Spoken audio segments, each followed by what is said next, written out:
Applying the Noble Eightfold Path in life. Right thinking. Beyond positive thinking. Welcome back, everyone, to Mind Podcast. We explore the second aspect of the Noble Eightfold Path, which is regarded as the singular path to peace and liberation. The concept of a singular path should not only be understood literally as the only path or the most effective path, but also as the path that, when practiced and applied by the practitioner, will bring about mundane merit, liberation, and sainthood.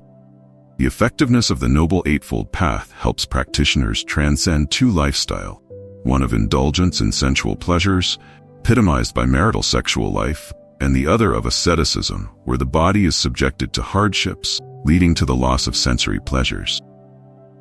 These extremes are often mistaken for the path to liberation.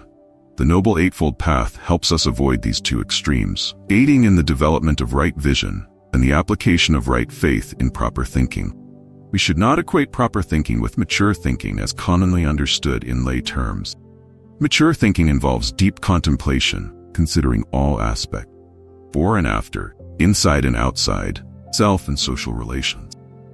A person with mature thinking is seen as someone who has grown up, who does not act impulsively, rashly, hastily, discontentedly, or give up midway. Mature thinking is only a small part of right thinking. Many examples of mature thinking lack the content of ethics and spirituality, merely fulfilling human merit.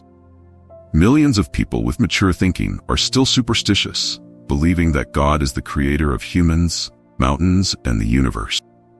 On the other hand, we should not equate right thinking with positive thinking. Most positive thinking merely addresses situations, helping to release emotional blockages and clear obstacles.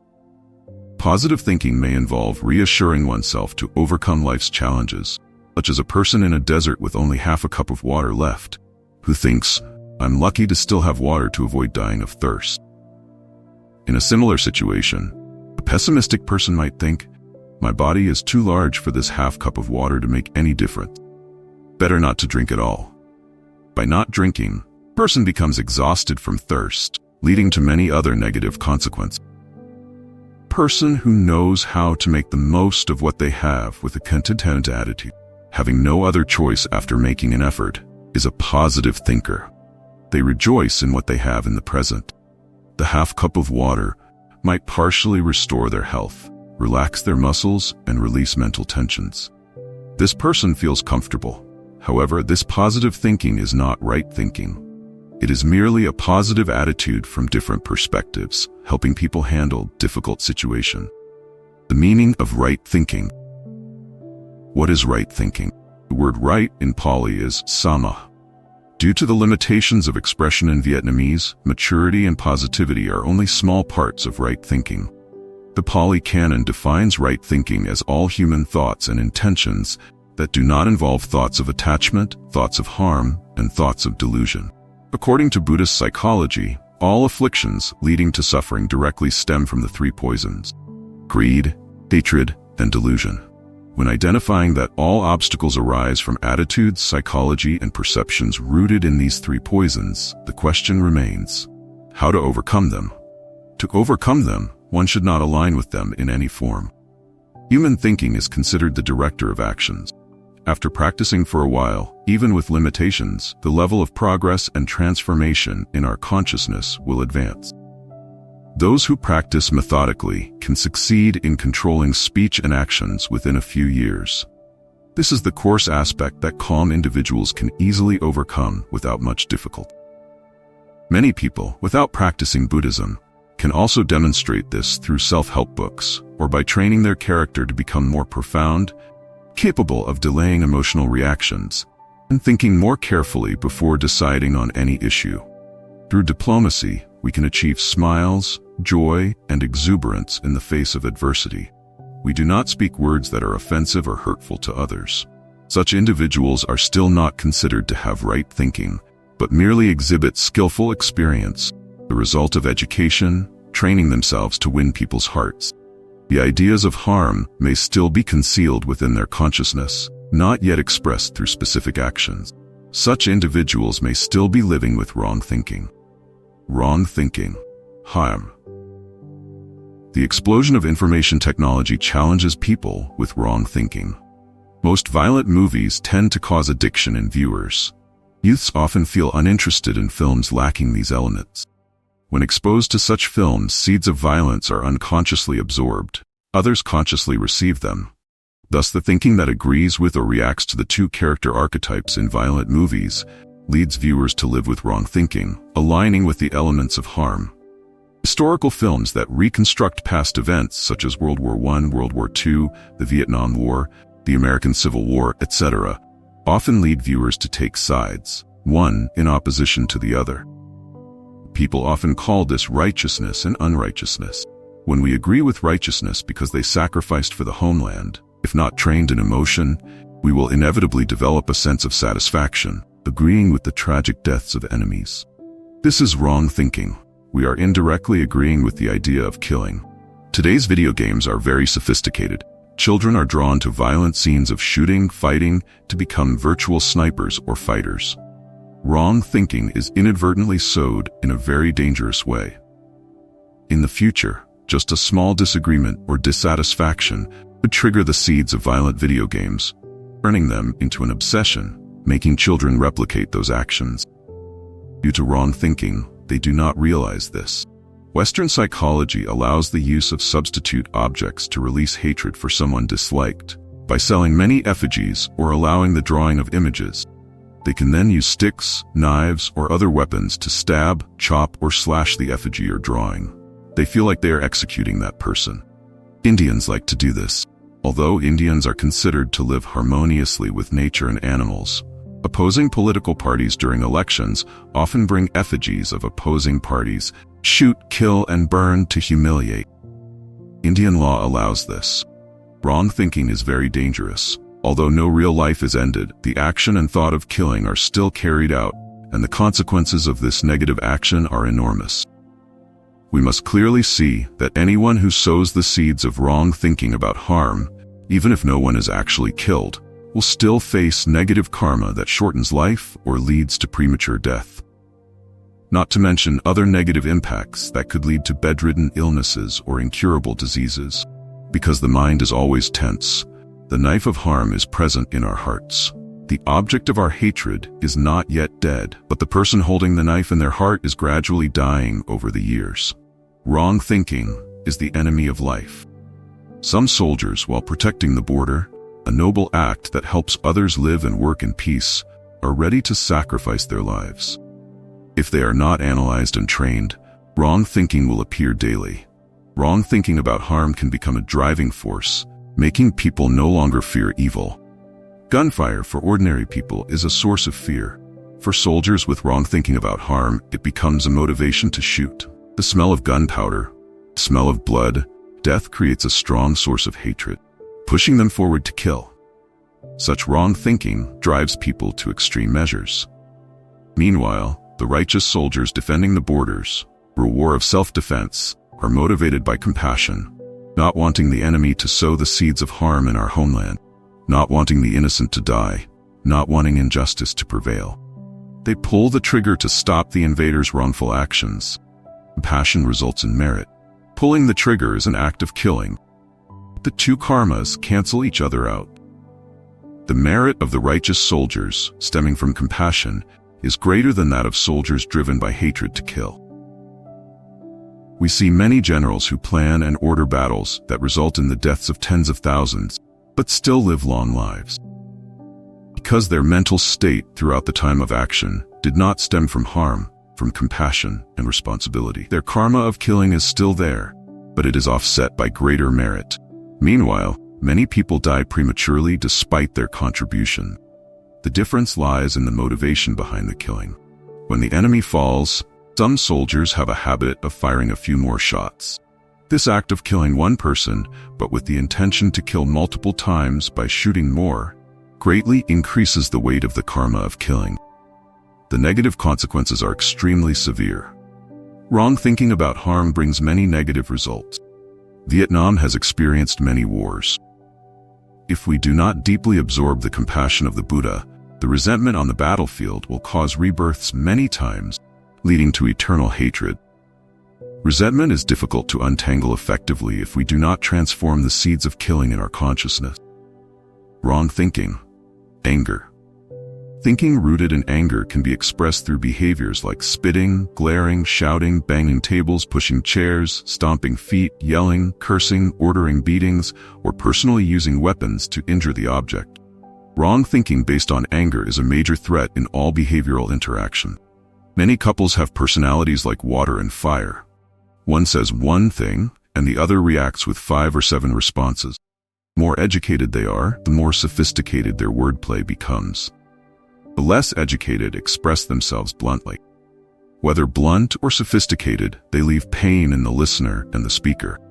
Anger-based thinking is very dangerous. Many people die because they cannot release the pain caused by anger, carrying it like a grudge or resentment. External manifestations occur through 2 of the 8 types of suffering the Buddha mentioned: the suffering of association with the disliked and separation from the love. The pain of associating with the disliked is shown when one has to see, interact with, live with, socialize with, and solve problems with someone they dislike, feel aversion to, or have prejudice against. This pain grows and cannot be resolved, leading to frustrations that, with just a small trigger, can turn ordinary anger into a serious problem. It is best to handle it by yielding, based on negotiation and compromise. Regarding interests, we negotiate peace. Regarding boundaries, we compromise so that each side is within a certain range. We should not cross the line, making the other person feel overly disrespected or unfairly treated.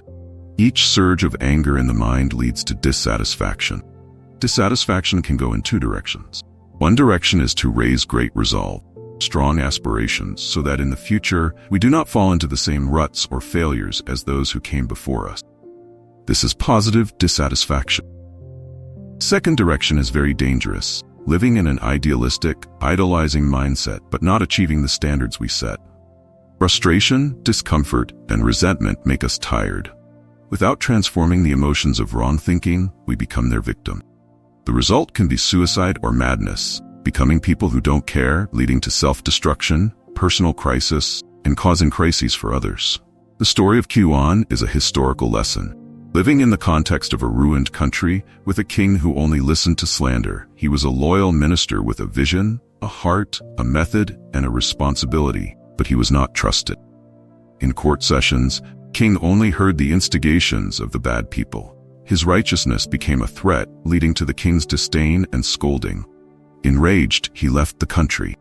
After he left for a few months, a fierce war broke out between his country and neighboring countries.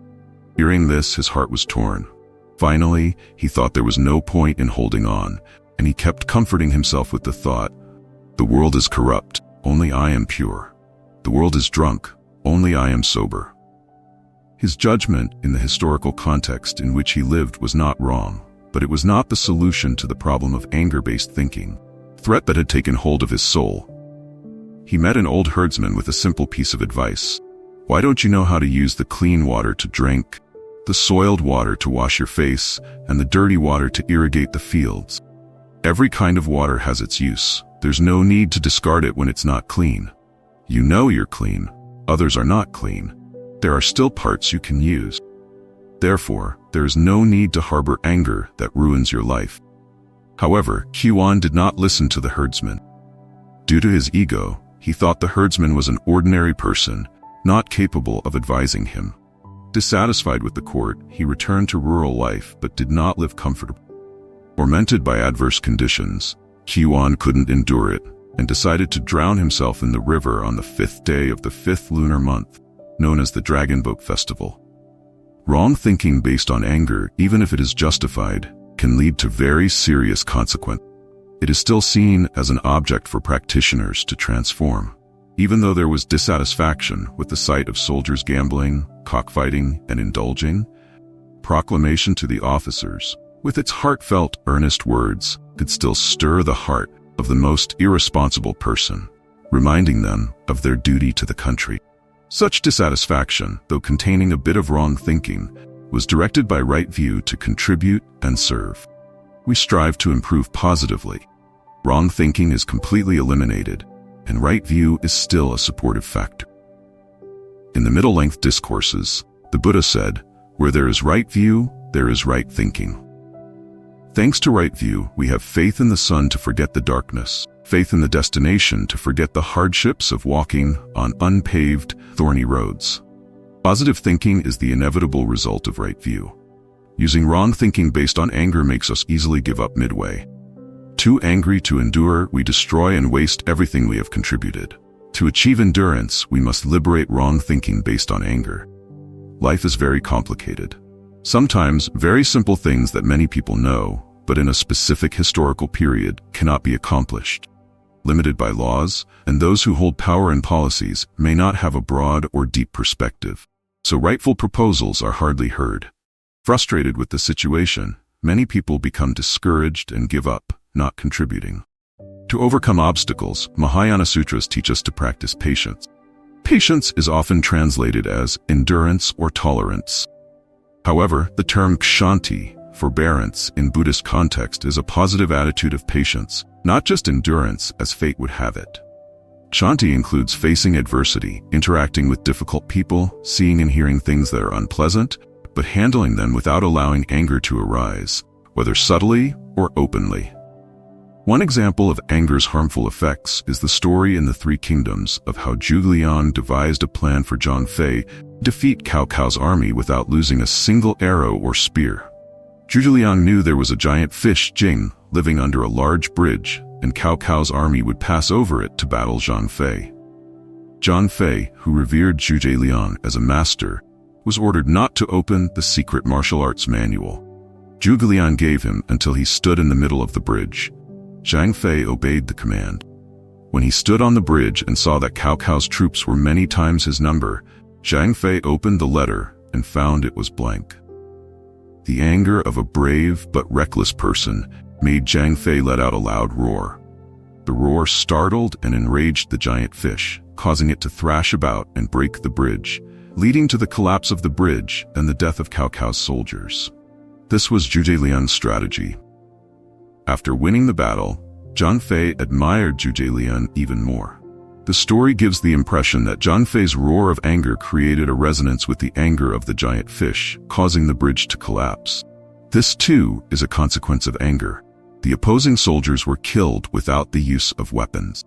This victory was based on anger. In reality, anger is often used in war, making the soldiers eager to reclaim independence and sovereignty for the nation. However, this is only a desperate choice. In most other situations, handling based on anger never yields good results.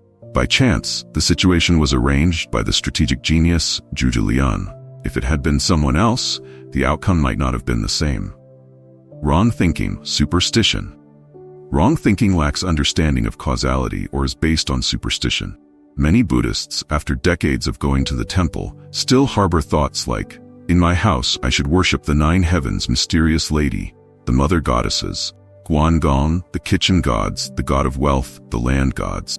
Even though on the day of taking refuge in the Triple Gem, they vowed, "I take refuge in the Buddha, not in deities or spirits."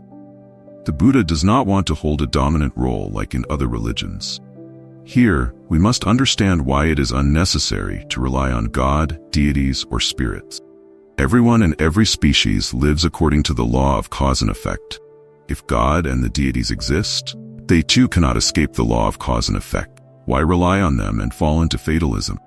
Believe in causality and move forward without wasting energy on baseless beliefs. Longtime Buddhists who still worship deities in their homes are living with wrong thinking, not dealing with issues based on causality. This is extremely difficult. Many Buddhists console themselves that they worship extra, thinking that if one god is not effective, another might be. They fear that if they stop worshiping, their business might fail. This greedy belief gives superstition a place to thrive, like parasitic vines making a tree look beautiful, but gradually weakening it. Wrong thinking that lacks causality is very hard to abandon because we do not realize it is a threat to wisdom. Living with wrong thinking that lacks causality limits human wisdom. Buddhists must bravely shed the habits tied to Confucian customs to return to the wisdom of Buddhism.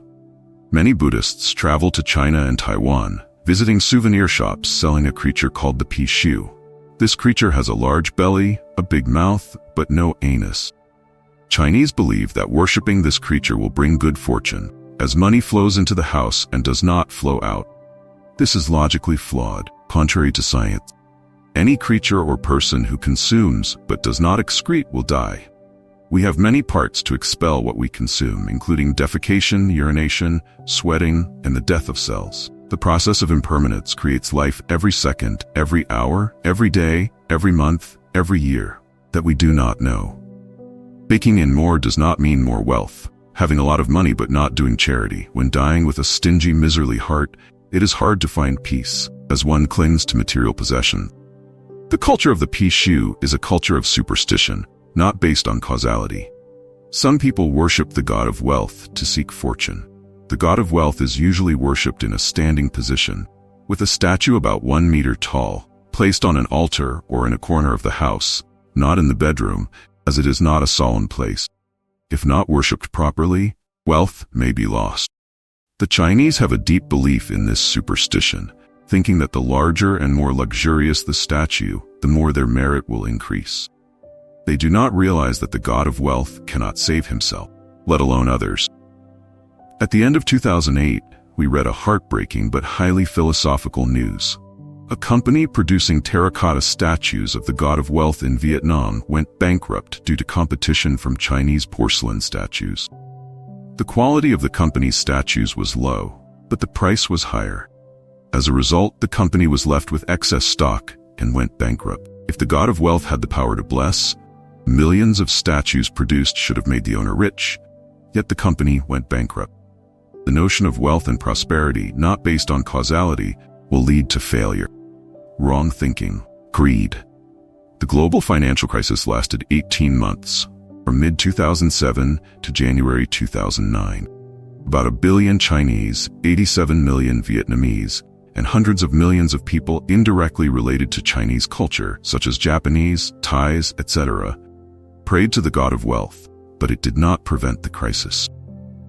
Crisis, despite unprecedented stimulus packages in human history, starting from the United States with over $800 billion and many other countries joining in dramatically, still could not be overcome. It required the intervention of international and national governments in financial activities. The foundation of the free market, driven by greed, led to mass production of cheap goods. Consumers were given the right to use and return within a certain period if not satisfied, without cost. This made consumers happy with producers and suppliers in the market. Everyone thought that consumption was secure for future payments, so everyone bought. Just having 10% of the house price allowed for installment payment. The pressure on the spiritual life of Westerners is very high. Each month, according to financial commitments with banks, they pay between $1,000 and $2,000. Depending on the financial agreement, just a few months of unemployment and a house paid off for 5 years with 2 years remaining can still be foreclosed. Many individuals driven by greed thought they could buy a house without concern for future liquidation and payment ability. As a result, the house was foreclosed by the bank.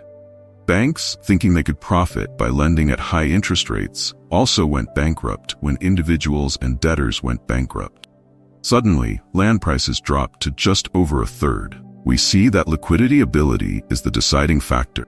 Yet banks in the real estate market, driven by greed, did not consider it. Thinking rooted in greed is wrong thinking, contrary to right thinking, leading to a real estate market crisis and the Wall Street stock market crisis, affecting the entire world. We see that solving problems not based on causality makes people greedy, yearning for this and that, with no positive outcome. For right thinking to be present, we must strive to live with causality, understand the impact, present causes with past causes, the impact of present conditions with present causes, the impact of present causes and conditions with the overall past sowings, and their results in the present and future. Analyzing issues of cause, condition, and effect in this way helps us find solutions to general problems. Solving problems with relatively stable results, not temporarily, prevents serious consequences. Understanding and applying causality is a very solid foundation for achieving right thinking. The development of greed, its peak being sensual desire, is wrong thinking. Thinking about marital sexuality is wrong thinking. The Pali scriptures clearly differentiate. Lay people practicing the Noble Eightfold Path only achieve mundane merit. Monastics practicing diligently achieve sainthood. Because monastics are encouraged to transform sexual energy into compassion. Instead of caring for and serving a spouse and family, monastics serve all beings, offering to the Buddhas with a selfless heart. Monastics have fewer attachments to forms, sounds, scents, tastes, touches, and mental objects. Lay people, still living a marital life, even while practicing the Noble Eightfold Path, cannot attain liberation. Applying this formula to spiritual practices yields results. The theory of rebirth with karma is only an encouragement, not a reality. Wrong thinking about sensual pleasures, based on attachment, still exists. One cannot be reborn in the Pure Land. Patriarchs have taught clearly, attachment to desires prevents birth in samsara. Weak recitation prevents birth in the Pure Land. Attachment is the cause that entangles us in the cycle of birth and death. Ending attachment is the prerequisite for being born in the Pure Land. That is our aspiration. Lay people can be classified into 3 types. First, the celibate. Those who have never had a marital life, or whose spouse has passed away and have not remarried.